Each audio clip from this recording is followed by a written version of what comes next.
This is the Pwr Drive Cab, the screw of choice if you want to install cabinets.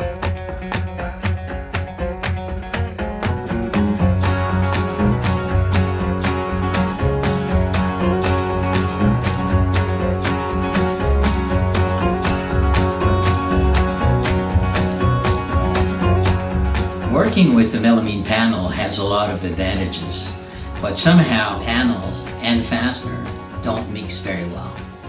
Always a big challenge to have this connection look nice. These days, melamine is used for almost all types of cabinets.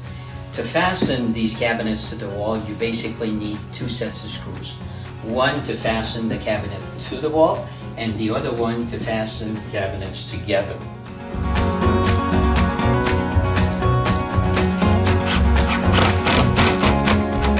If you can choose between a 2.5 or a 3-inch for the walls, the 1 3/16 has the thread especially adjusted for melamine to melamine connections.